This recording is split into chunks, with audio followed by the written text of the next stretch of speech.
parte de la materia de gestión estratégica del desarrollo local y regional, damos la bienvenida al segundo webinar en el que abordaremos el tema La teoría del bienestar en las ciencias sociales que imparte el doctor Rafael Reyes Morales. Para nosotros es un placer poder presentar al doctor. Por favor, compañero Alexis, ¿nos puedes dar una breve semblanza de la formación académica de nuestro ponente? Claro que sí. Bueno, el doctor Rafael Reyes Morales es ingeniero industrial mecánico por el Instituto Tecnológico de Oaxaca, año 1974-1977. Fue profesor de la Facultad de Ingeniería de la UNAM y ayudante de investigación de la División de Estudios de Posgrado de la misma facultad entre los años 1978 y 1979. Realizó una especialización en Economía y Estadística en el Economics Institute, Universidad de Colorado en Boulder, Estados Unidos, 1980. Obtuvo el grado de maestro en Ciencias por Investigación de la Universidad de Starsico, Gran Bretaña, en 1983. Obtuvo el grado de doctor por el Instituto Tecnológico de Oaxaca. Su experiencia en investigación incluye proyectos en las áreas de desarrollo rural, agricultura, campesina, migración y desarrollo, urbanización irregular y bienestar familiar. Sus investigaciones han recibido financiamientos del CONACYT y de fuentes internacionales como lo son la Fundación MacArthur y la Fundación Ford. Ha sido miembro del Sistema Nacional de Investigadores en varias áreas en el Instituto Tecnológico de Oaxaca.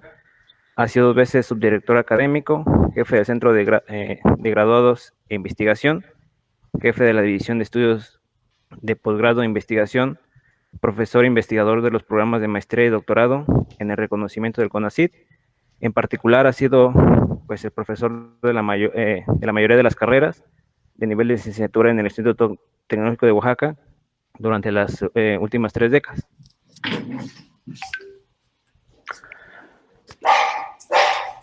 Y pues bueno, antes de que inicie con la ponencia del doctor, pues le solicitamos a todos los asistentes que podamos apagar nuestros micrófonos y cámaras para que de esta manera pues tengamos una mayor rendimiento del internet. Gracias.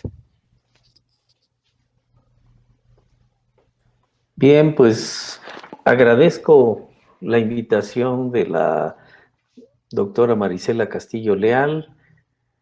Pues es un honor para mí participar en su clase y pues llegar al grupo de estudiantes de la Maestría en Desarrollo Regional y Tecnológico. Aquí en la portada de la presentación tienen mis datos por si posteriormente quisieran hacer pues consultas sobre bibliografía sobre el tema o métodos de investigación aplicados. La siguiente, por favor. Bien, vamos a empezar con un contexto histórico de las teorías del bienestar.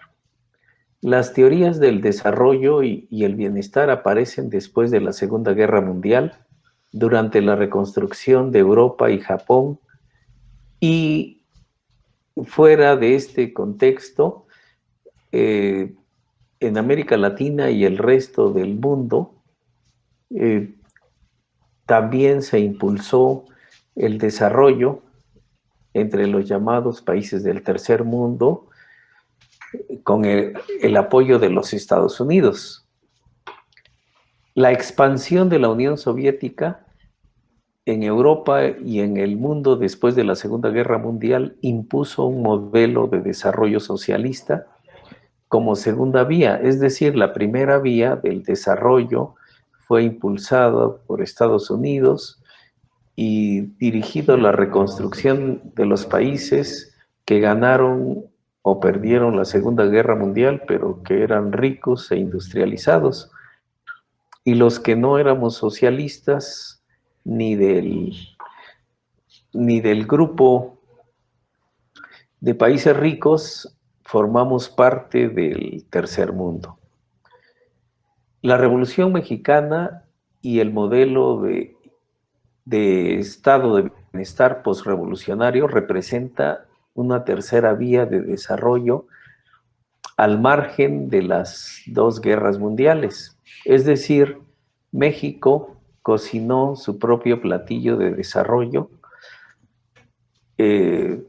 No le tocaron fondos de la reconstrucción porque no participó en las dos guerras mundiales y no dependió de Estados Unidos directamente para su desarrollo. El bienestar objetivo y subjetivo es una corriente estadounidense con participación del norte de Europa y es diferente a la escuela de Frankfurt alemana, que tuvo mucho impacto en las ciencias sociales a nivel mundial después de la Segunda Guerra Mundial. El Green New Deal es la corriente política europea que adoptó Estados Unidos a través del Partido Demócrata y que sirve de plataforma política para el presidente Biden. Representa una alternativa al neoliberalismo frente a la pandemia del COVID-19. En México, la cuarta transformación es la respuesta mexicana en contra del neoliberalismo, que pretende ser el regreso al estado de bienestar sin salirse de la economía de mercado. Así, el presidente López Obrador tiene coincidencias geopolíticas y estratégicas con el presidente Biden. Podemos señalar el TEC-MEC, pero también las estrategias hacia la migración internacional provenientes de Centroamérica y América del Sur. Y también, en este caso, México aporta a Estados Unidos la estrategia de Sembrando Vida, que se está aplicando en Centroamérica como una estrategia para detener la migración hacia los Estados Unidos. Bien, las corrientes dominantes del bienestar son, en primer lugar, la economía del bienestar, que junto con la microeconomía y la macroeconomía representan las bases fundamentales de la teoría económica. Esta es sin duda la corriente más antigua y que más ha tenido impacto en los gobiernos del mundo. Otra corriente es la de calidad de vida, que incluye los conceptos de capacidades y libertad. Constituyen una corriente interdisciplinaria que incluye tanto a la sociología como a la teoría económica y se aplican en la planificación del desarrollo en los países del norte de Europa. El bienestar objetivo es otra corriente, también conocido como bienestar material o bienestar económico. Constituye un aporte de la sociología y tiene coincidencias con la teoría económica. Esto es la teoría de Chayanov y los modelos de hogares agrícolas. Es también una corriente norteamericana. El bienestar subjetivo constituye un enfoque interdisciplinario que incluye aportes de la sociología, la psicología y la filosofía, y esta se desarrolló simultáneamente con el bienestar objetivo también en los Estados Unidos. La siguiente, por favor. Ahora centrémonos en la economía del bienestar. Se puede considerar como la teoría económica del estado de bienestar y las políticas públicas. A diferencia de la microeconomía y la macroeconomía, que son teorías explicativas, la economía del bienestar es de carácter normativo, es decir, como el derecho. Esta corriente trata de corregir las imperfecciones de la economía de mercado, la cual genera un creciente sector de la población pobre y vulnerable mediante transferencias de gobierno. Esto son las políticas públicas, dicho de otra manera. De esta manera, los países industrializados ricos, por ejemplo, en en el continente americano, Estados Unidos y Canadá. Y el mejor ejemplo son los 7 países industrializados ricos, a los cuales habría que sumar Alemania, Francia, Gran Bretaña, Italia y Japón, además de Estados Unidos y Canadá. Estos países reducen al mínimo el sector pobre de su población, principalmente a través del seguro de desempleo, acceso a la vivienda, servicios de salud y educación mediante transferencias de gobierno. Para ubicarnos en el contexto mexicano, a diferencia de México, estos programas en estos países industrializados ricos son universales, es decir, llegan a la totalidad de la población y no se les hace énfasis solamente durante los periodos electorales. La siguiente. Bien, la corriente de calidad de vida, capacidades y libertad tiene las siguientes características.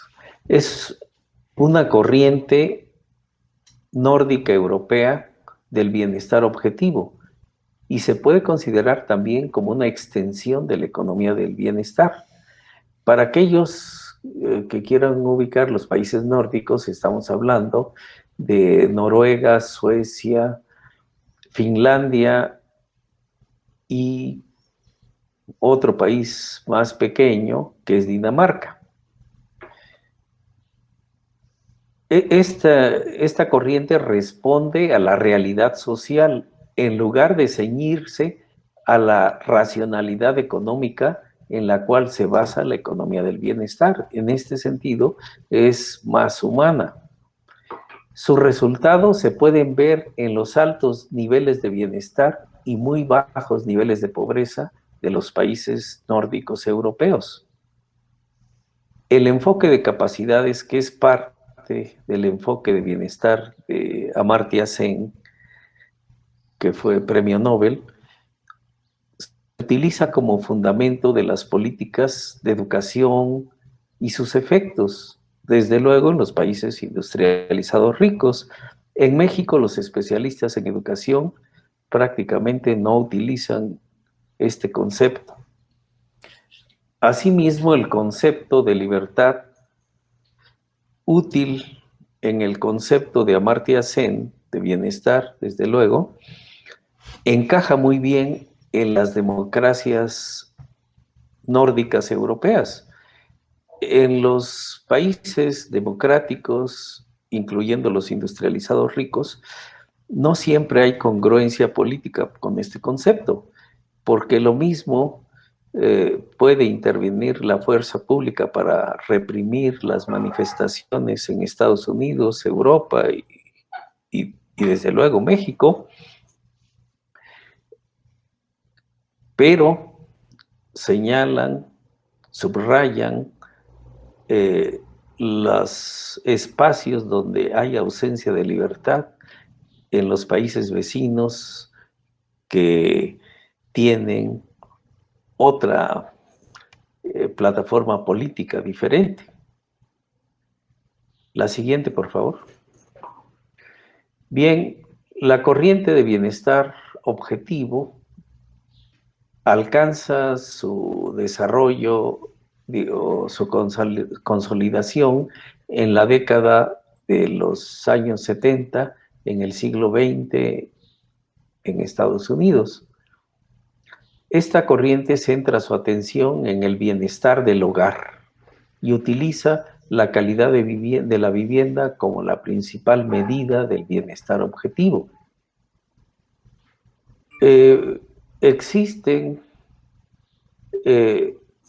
digamos, se han delineado modelos de bienestar objetivo que contienen escalas de medición para las variables y estos modelos se pueden representar mediante ecuaciones, pero también como modelos verbales de carácter cualitativo. Aunque la corriente del bienestar objetivo, tiene similitudes con la economía familiar a través de la teoría de Chayanov y los modelos de hogares agrícolas, no es muy preciso en la medición del ingreso familiar.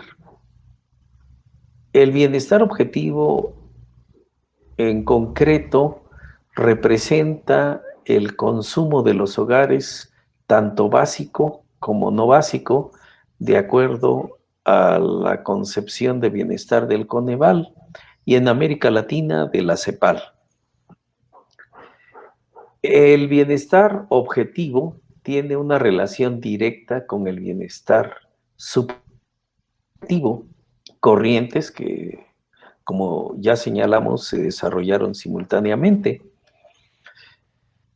Tuvimos a los doctores Earl Morris y Mary Winter como profesores fundadores de nuestro programa de doctorado. Ellos son pioneros de esta corriente y publicaron en 1978 un libro sobre los temas de bienestar objetivo y subjetivo. La siguiente, por favor. Bien, el bienestar subjetivo es bastante demandante para los académicos, ya que se requiere un amplio conocimiento de las ciencias sociales y también de la filosofía que forma parte de las humanidades. La filosofía aportó el concepto de felicidad o eudaimonia. Este último se ha venido actualizando en cada época y en particular en el siglo XX. Ustedes saben que el concepto de filosofía se empezó a desarrollar por los filósofos griegos y que pues ha sido un tema recurrente en la filosofía desde antes de Cristo y lo es en el siglo XXI. La sociología introdujo el concepto de satisfacción con la vida, el cual rivaliza con el concepto de eudaimonia. La psicología construyó el concepto de balance afectivo, que es producto de estados de ánimo bipolares presentes en la vida diaria de los seres humanos. Así, el bienestar subjetivo se puede representar mediante un modelo que relaciona los tres conceptos anteriores y las variables se miden normalmente con escalas ordinales. En la segunda década del nuevo milenio, la OCDE adoptó el modelo de bienestar subjetivo para cubrir las deficiencias del Producto Interno Bruto como medida del progreso de las naciones. Esto fue el resultado de un estudio que encargó el presidente Sarkozy de Francia a dos premios Nobel, Amartya Sen y Joseph Stiglitz, con la participación de Fitoussi, y a partir de entonces, pues la OCDE adoptó primero en Europa el modelo de bienestar subjetivo, en este sentido de complementar el Producto Interno Bruto, y México se sumó al proyecto de la OCDE a través del INEGI desde 2012. El Instituto Tecnológico de Oaxaca ha incursionado en el bienestar subjetivo desde 1990 mediante tesis de maestría y doctorado y algunas publicaciones formales. La siguiente. Ahora, si ustedes estuvieran interesados en hacer investigación en el área de bienestar, ¿qué opciones tenemos en México y en Oaxaca? Primero, la economía del bienestar se ha utilizado para diseñar y evaluar políticas públicas y programas de gobierno. En estos ejes podemos incursionar. El bienestar objetivo y la calidad de vida se pueden usar para hacer estudios de planificación del desarrollo local, regional y nacional. Aquí aclaro que en nuestro programa de maestría se hace énfasis en el desarrollo local, que traducido en el lenguaje del desarrollo se refiere a la planificación del desarrollo local. El bienestar subjetivo permite identificar cambios sociales que emergen de una sociedad nacional y también permite identificar problemas nacionales. Se recomienda hacer trabajo de campo mediante encuestas para obtener información primaria, para realizar estudios de bienestar objetivo y subjetivo. Sin embargo, en México, el INEGI cuenta con las bases de datos VIARE, con las cuales se pueden hacer estudios de bienestar subjetivo. Asimismo, el INEGI cuenta con la Encuesta Nacional de Ingresos y Gastos de los Hogares, la ENIG, con la cual se pueden realizar estudios de bienestar objetivo. La siguiente. Tanto el bienestar subjetivo como el objetivo son más o menos novedosos o escasamente son abordados en México, ya que urbanistas, geógrafos y demógrafos dominan el escenario urbano y regional. Aquí conviene hacer un paréntesis porque nuestro programa de maestría, fundado en 1976, realiza estudios más o menos con el enfoque de bienestar objetivo. Esto debido a que durante los 70s tuvimos influencia tanto de Naciones Unidas a través de la CEPAL y de los países socialistas, principalmente de Polonia, y se trabajó la planificación del desarrollo con un enfoque muy diferente a las escuelas dominantes en México, que son el Colegio de México, la UNAM, la UAM, y en menor grado el Colegio Mexiquense, que se encuentra en el Estado de México. Así, nuestros programas de maestría y doctorado en desarrollo regional son pioneros en México de los estudios de bienestar objetivo y subjetivo. La siguiente. Vamos a concluir con unas reflexiones sobre las teorías del bienestar. La economía del bienestar ha tenido la etiqueta de neoliberal a partir de la década de los 80 y actualmente hay un intento de regreso hacia el estado de bienestar en México y en Estados Unidos. El neoliberalismo incrementó la pobreza en el mundo y casi desmanteló los sistemas públicos de salud. Así, la población del planeta, pues, quedó a merced del COVID-19. En realidad, la calidad de vida y el bienestar objetivo han sido insumos de la planificación del desarrollo, tanto en el mundo socialista como en el mundo capitalista.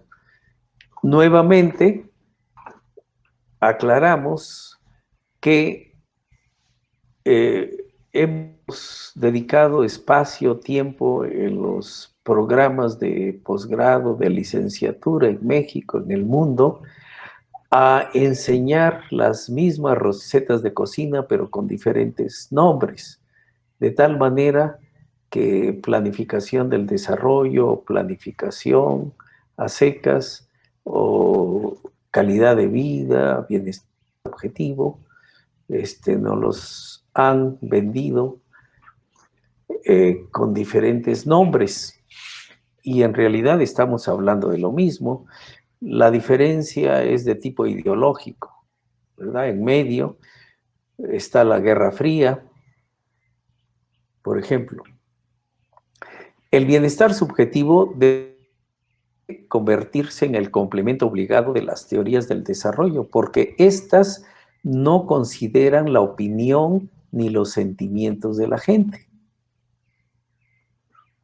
Los modelos de bienestar objetivo y subjetivo deben ser considerados como modelos econométricos y herramientas formales de la planificación del desarrollo.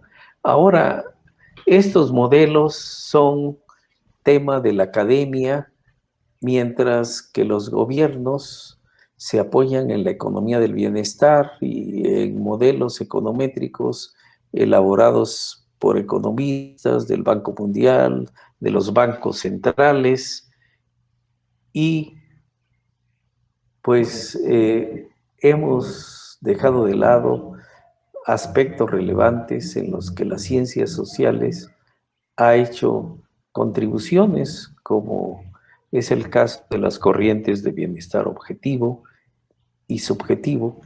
La siguiente.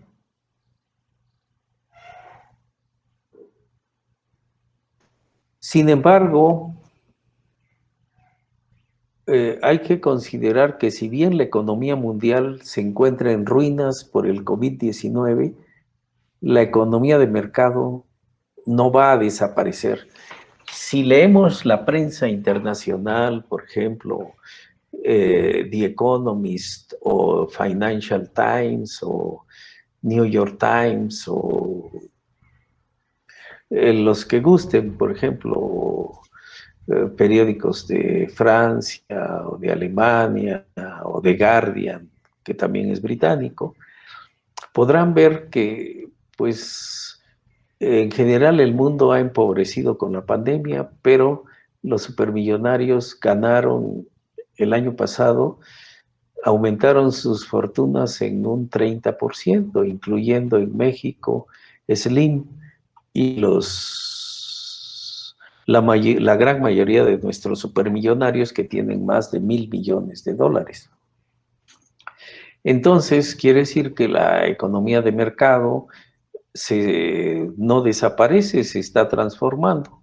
El mayor supermillonario del mundo perdió su lugar, Bill Gates, pero el dueño de Amazon ahora tiene el doble, una fortuna del doble de Bill Gates, y le seguirá el dueño de la fábrica de automóviles eléctricos más prestigiosa, Tesla, por ejemplo.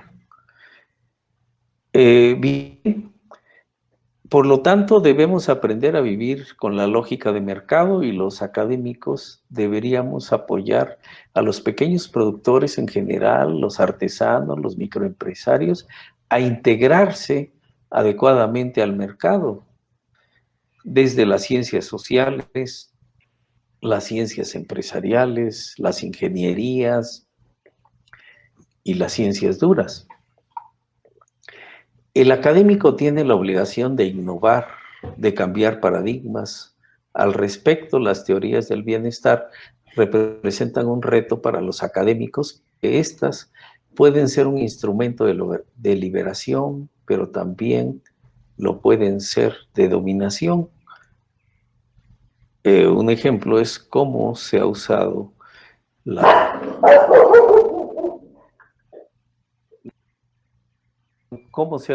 economía del bienestar.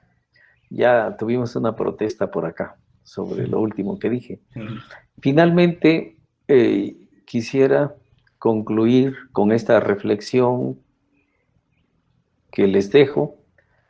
¿De qué lado están ustedes? ¿Van a ser agentes de cambio o van a o van a navegar de muertito por la vida. Gracias por su atención, jóvenes, y si tenemos algunos minutos, estamos abiertos a preguntas y a escuchar sus comentarios. Gracias. Claro, muchas gracias, Rafael, muy interesante tu plática. Chicos, empezamos con las preguntas. No sé quién va a coordinar las preguntas, si ya hay alguna en el chat.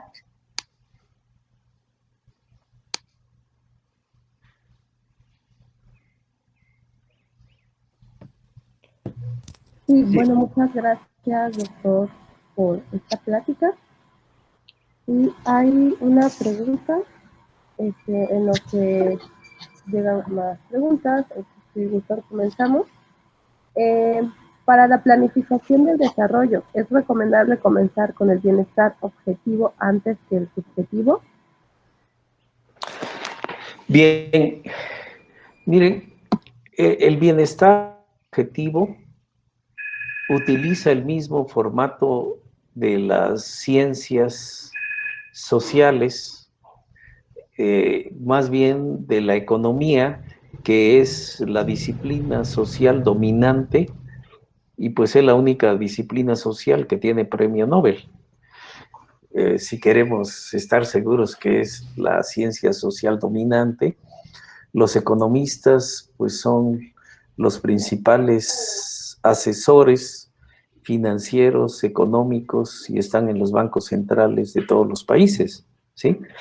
Bien, el enfoque del bienestar objetivo pues va en el sentido de la economía, en que no le preguntamos a la gente qué piensa ni cómo se siente. Nosotros evaluamos a la gente y proponemos soluciones a sus problemas, ¿sí? Entonces, la planificación del desarrollo, pues pretende, digamos, resolver problemas sociales, pero apoyamos al gobierno para decidir cuáles son los problemas nacionales que se deben atacar a través de los planes de desarrollo. Y en realidad ese es el enfoque de los programas de posgrado en desarrollo, ¿sí?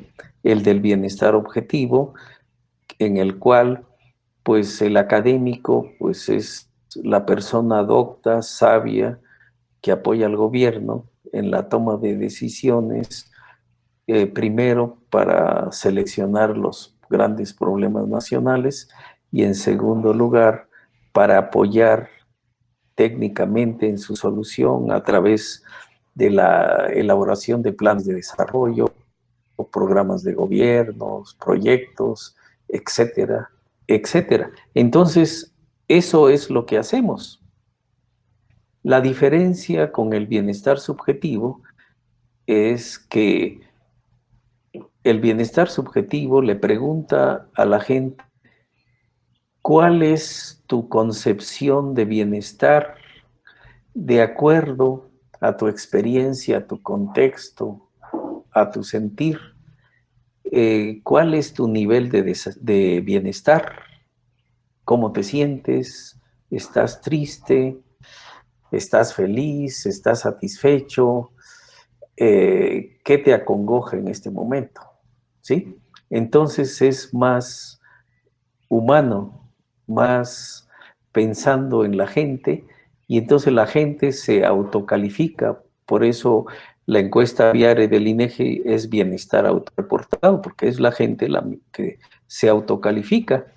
Y entonces podríamos tener tal vez a un supermillonario en México que pudiera ser el del año antepasado, que tenía la segunda fortuna más importante, Salinas Pliego, pero que este año bajó un lugar, ahora está en tercer lugar y seguramente está triste porque ya no está en segundo lugar, pero pues es la tercera fortuna más grande de México.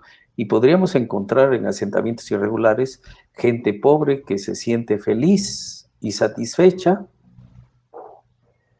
Entonces, pues la felicidad tiene un contexto familiar, cultural, de barrio, y en cambio, si medimos por el ingreso per cápita a través del PIB, pues puede ser que esas personas son las más pobres de México, pero se sienten satisfechos o se sienten felices o están en paz consigo mismo, por ejemplo.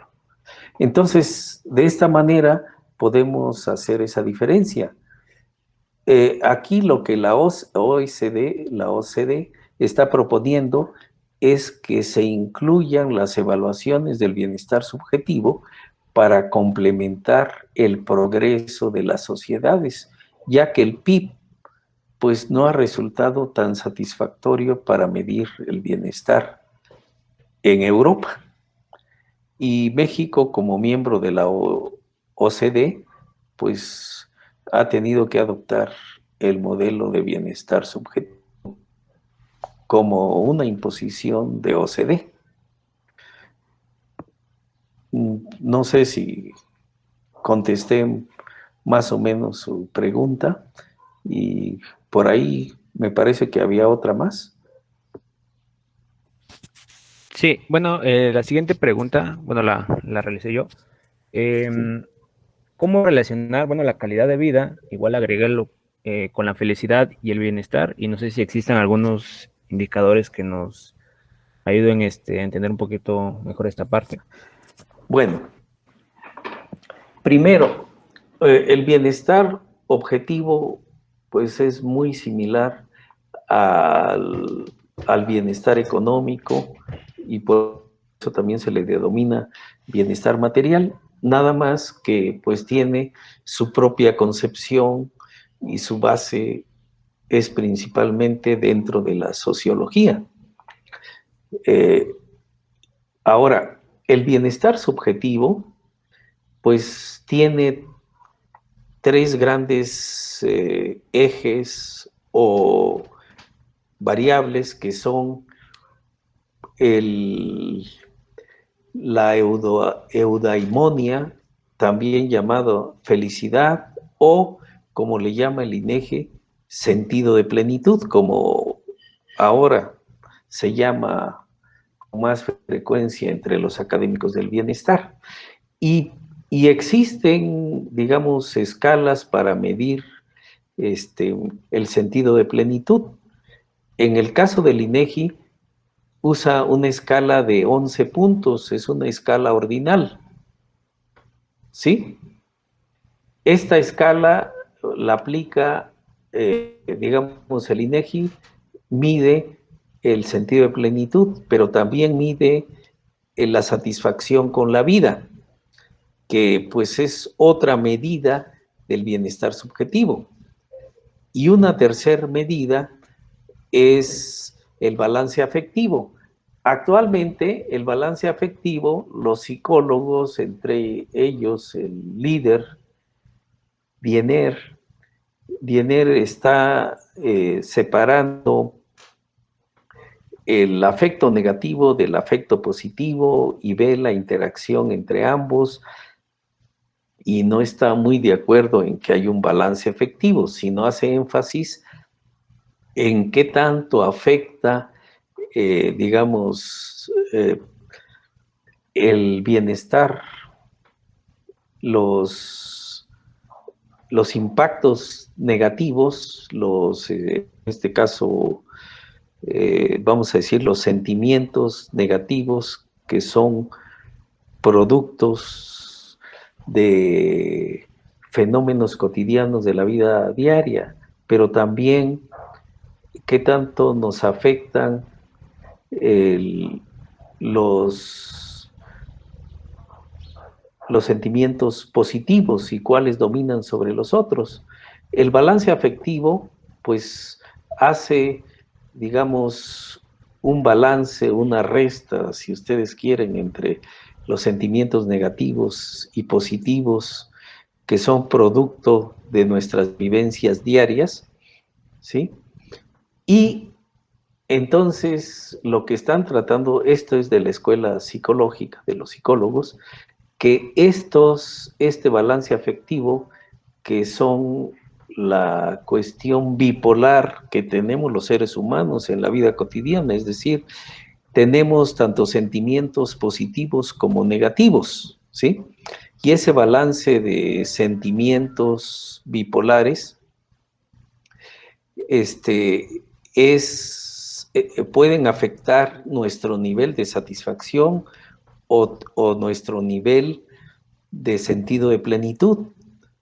Y el modelo de bienestar subjetivo lo que hace es evaluar la interacción entre estas tres grandes variables, el sentido de plenitud, ¿sí?, que es de la escuela de la filosofía, y qué tanto afecta nuestro nivel de satisfacción con la vida, que pues es un aporte de la sociología.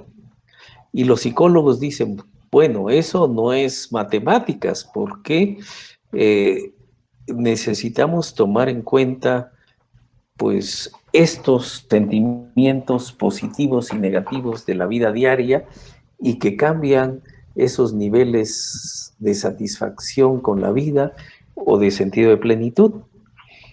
Aquí el aporte del tecnológico y concretamente la tesis de Verónica Judith Yescas Martínez, que presentó hace una semana pues una plática, una conferencia sobre este tema y una publicación que está disponible en inglés y que es de un Open Journal, afortunadamente. Entonces se puede descargar sin problemas, sin pagar derechos, por ejemplo. Aquí el aporte, en este caso del tecnológico, es hacer un modelo cuantitativo en el cual se determinó que para el caso de México, tomando en cuenta las 32 principales ciudades de México, es el sentido de plenitud la variable dependiente, no el nivel de satisfacción. Desde luego se hizo todo un desarrollo estadístico, matemático para demostrar esto, pero también se determinó que el balance efectivo en México todavía no alcanza los niveles, por ejemplo, de 5 de los 7 países industrializados ricos.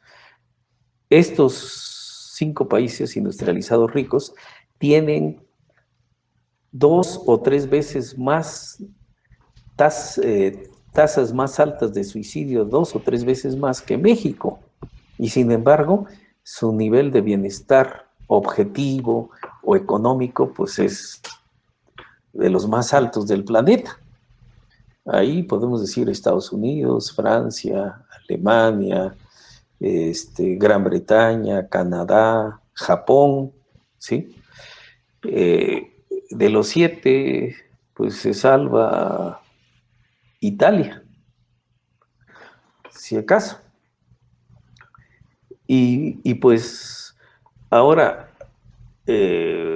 ahí también se comparó con los niveles de violencia y crímenes a nivel mundial. Y pues los más altos niveles de violencia en términos de asesinatos, pues los 7 países que tienen pues los niveles más altos, no se encuentra México todavía, a pesar de pues la cantidad de muertes causadas por el crimen organizado en México, ¿sí? O sea, no alcanzamos los niveles de Argentina, de Chile, de Brasil, y estamos lejos de los niveles de Panamá o Trinidad y Tobago, que es el campeón en el continente americano. Tampoco estamos entre los primeros 8 en los crímenes en las cárceles, que pues ahí lideré a Chile, Brasil, Argentina, Panamá, ¿sí? En México todavía no llegamos a esos niveles, o sea, esos serían indicadores indirectos, digamos, del estudio que se hizo de bienestar objetivo de las principales ciudades de México, pero en cambio sí encontramos que pues que este modelo puede detectar cambios sociales, y un cambio social en México es la separación de la religión, por ejemplo, del sentido de plenitud. O sea, y esto también lo comprobamos con estudios hechos en América Latina y en Europa, que eso ocurre en el mundo, ¿sí? O sea, las sociedades van hacia un concepto de bienestar materialista, consumista, que se aleja de los valores morales religiosos, y estamos entrando en una nueva época en donde pues es más importante, por valores serían derechos humanos, la libertad, la pues convivencia de pareja del mismo sexo, por ejemplo, y eso aparece en estos estudios, en los especialistas, ¿no? Y entonces, sin embargo, en México, pues todavía es el país con mayoría, digamos, con mayoría católica y con mayoría cristiana, si tomamos en cuenta, no tomamos en cuenta las denominaciones, sería el país más religioso de América Latina, pero también se observa en estos estudios que no hay un enfrentamiento entre iglesia, Estado y sociedad, solamente que la sociedad está encontrando un camino diferente a los valores religiosos. Y esto, pues, es un aporte del modelo de bienestar subjetivo que realizamos conjuntamente con Verónica Judín, por ejemplo, ¿sí? Entonces, el bienestar objetivo, ese se cocina aparte. Sin embargo, se sabe que hay una relación directa entre bienestar objetivo y bienestar subjetivo. Pero para empezar, es difícil compararlos. Ahora, el doctor Earl Morris, que es fundador del doctorado y que pues es especialista de tener más de 100 años, ya todavía vive, pero ya no está activo. Él publicó un artículo en 1998 donde establece esa relación entre bienestar objetivo y subjetivo, pero desde la segunda mitad de los 70s y en las 2 décadas que llevamos de este siglo, pues se sigue probando esa relación.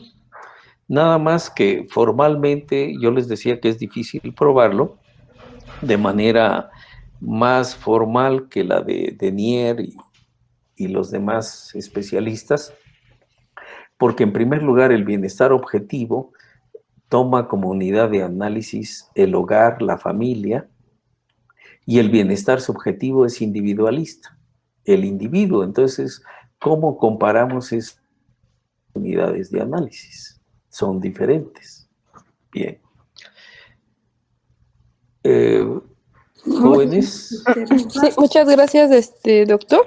Tenemos también otras preguntas que creo que también ya usted ya las mencionó, pero las voy a volver a decir.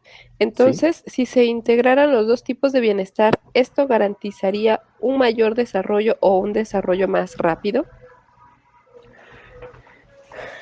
Bien, miren, un ejemplo de, digamos, más bien una respuesta empírica a esta pregunta son los países nórdicos. Miren, Suecia, Noruega, Finlandia, Dinamarca tienen los más altos niveles de bienestar en Europa. Claro, también hay que tomar en cuenta otra sociedad que es diferente, que sería Suiza, que anda más o menos por esos niveles de bienestar.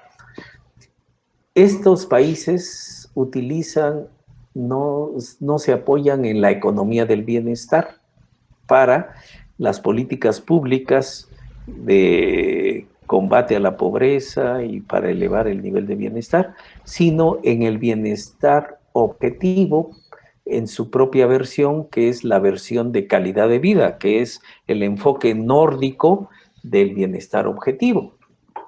¿De acuerdo? Y Amartya Sen se sumó a ese equipo de Martha Nussbaum. Por cierto, tenemos el libro clásico de esa corriente que se llama La calidad de vida, lo publica el Fondo de Cultura Económica en México, y así se vende en el mundo hispano.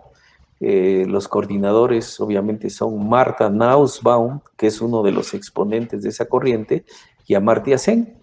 Otros grandes exponentes de esa corriente pues son Allard y Erickson, ¿sí? Y estos, digamos, entonces, siguiendo pues esa receta de desarrollo para elevar el bienestar, estos países son los países que más cobran impuestos en el planeta, pero también son los países con más altos niveles de bienestar, donde pues, el nivel de pobreza es muy pequeño, ¿sí? Muy pequeño, y los niveles de bienestar son altos. Ya tenemos otra protesta por acá de lo que estoy diciendo, ¿no? Bueno, entonces, ellos han tenido éxito y está aprobado. Sin embargo, se les olvidó el bienestar subjetivo, y por mucho tiempo los países nórdicos fueron el ejemplo de las mayores tasas de suicidio en el planeta, el mayor consumo de café y de drogas y de alcohol. Ya no están en los primeros lugares de suicidios, ¿eh? Japón sigue, y los industrializados ricos siguen ahí, pero Suecia, Noruega, Dinamarca ya no tienen esos niveles tan altos de suicidio, ya voltear a ver al bienestar subjetivo. Entonces el bienestar subjetivo es necesario porque es la otra parte del ser humano. Aparte de lo material, el ser humano pues necesita sentirse satisfecho consigo mismo, tener satisfecho consigo mismo, con la vida, tener un sentido de plenitud, de realización personal, ¿sí? Pero también esa realización personal es parte de compartir recursos con los demás. Entonces ya los nórdicos aprendieron la lección y ya no están en esos niveles tan abrumadores de una sociedad que por un lado con altos niveles de bienestar y con los más altos niveles de suicidio, de alcoholismo, de drogadicción, etcétera, ¿sí? Entonces es necesario, por eso la OCDE está viendo que hay que tomar en cuenta el bienestar subjetivo, porque el bienestar material no es todo en la vida, ¿sí? En Asia el mayor nivel de bienestar lo tiene Japón, pero al mismo tiempo la mayor tasa de suicidios. O en Europa, Alemania, la economía más desarrollada, la sociedad más rica, aunque con cierto nivel de desigualdad, pues tiene las más altas de suicidio, tasas de suicidio junto con Francia, Gran Bretaña e Italia, ¿sí? Entonces, este aspecto del ser humano hay que tomarlo en cuenta, desde mi punto de vista. Bien, pues no sé si le contesté, Alexis. Sí, sí, doctor. Claro. Bueno, vamos a pasar también a otra pregunta más que hicieron por acá. Bueno, son dos, por parte de la doctora Marisela. Dice, ¿qué teoría del bienestar sería idóneo utilizar para el análisis del impacto del proyecto del Istmo de Tehuantepec? Así como también, ¿qué opina usted sobre la medición de la felicidad en la población? Explicar de alguna manera el nivel de bienestar que usted percibe. Bueno, para el Istmo de Tehuantepec hay que tomar en cuenta que es una sociedad crítica, y que hay que tomar, y que el bienestar objetivo no sería la solución, es decir, el enfoque que tenemos de evaluar el bienestar con nuestros propios indicadores y decidir de manera inteligente desde nuestro punto de vista cuáles son los problemas más importantes que aquejan el Istmo de Tehuantepec. Para mí, el bienestar subjetivo toma en cuenta el sentir y las aspiraciones de la gente. Y esto se ve con el rechazo hacia los proyectos eólicos. Por un lado, se atraen grandes inversiones, el gobernador de Oaxaca apoya, pues, esta es su punta de lanza, digamos, de su gobierno, la energía eólica, la atracción de inversiones del extranjero al Istmo de Tehuantepec, pero inclusive tenemos un exdirector del TEC de Oaxaca, de la región Guave, que pues era asesor o es asesor para la cuestión eólica, y él mismo enfrenta un rechazo en su, digamos, en la región de donde es originario, pues. Entonces hay que tomar en cuenta esto. Desde luego esto no es solamente exclusivo del Istmo. Si nos vamos a los países nórdicos, Alemania, hay las mismas protestas por la energía eólica porque no reparte beneficios a la mayoría de la población, aún en democracias muy consolidadas como los países nórdicos o Alemania, hay las mismas protestas que en el Istmo de Tehuantepec. Entonces, me parece que si tomamos en cuenta a la gente, pues podemos entrarle a un problema que el gobierno no ha resuelto. No es un problema político de posiciones de partidos políticos. En realidad, el gobierno no está tomando en cuenta el sentir de la gente. Y eso, en mi opinión, el bienestar subjetivo debería sumarse pues, a las mediciones, a los estudios de desarrollo que hace el tecnológico. Este es como la OCDE. La OCDE dice, sigo haciendo las mismas mediciones, pero agrego el bienestar subjetivo para complementar lo que el enfoque económico no me dice. ¿Sí? Entonces, en mi opinión, eso sería. Y lo otro es que tomemos en cuenta las nuevas corrientes en boga en el mundo, por ejemplo, que ahorita no las estamos abordando en nuestros programas de posgrado en el tecnológico. Una de ellas es una corriente que se llama Pornhub Development Theory. Este enfoque del desarrollo de Pornhub, digamos, tuvo resonancia en Bélgica con el puerto de Amberes. El proyecto transísmico está inspirado en el puerto de Amberes, por ejemplo, pero a nivel mundial, en este momento, las cámaras de las universidades están sobre la Ruta de la Seda, que es el proyecto de desarrollo más grande impulsado por China. Y en este caso el proyecto transísmico se va a unir con la Ruta de la Seda. Entonces, en ese sentido, pues es estratégico el proyecto interoceánico porque va a ayudar al proyecto de la Seda, a la Ruta de la Seda, ya que el Canal de Panamá está muy congestionado.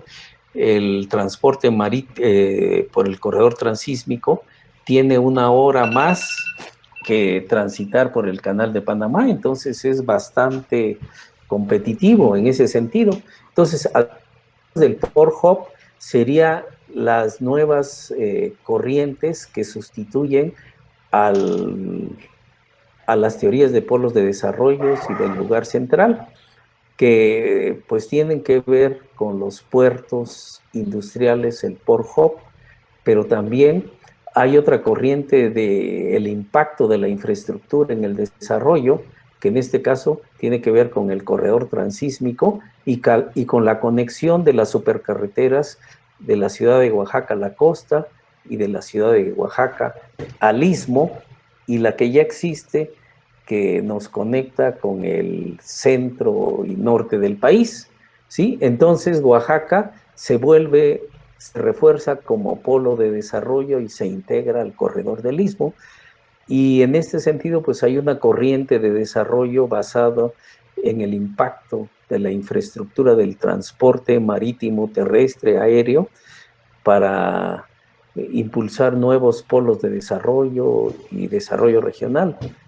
Para mí que hay que tomar en cuenta estas corrientes también, la de Port Hub, la de impacto de la infraestructura de transporte en la creación de nuevos centros de desarrollo, llámense puertos industriales o polos de desarrollo del interior.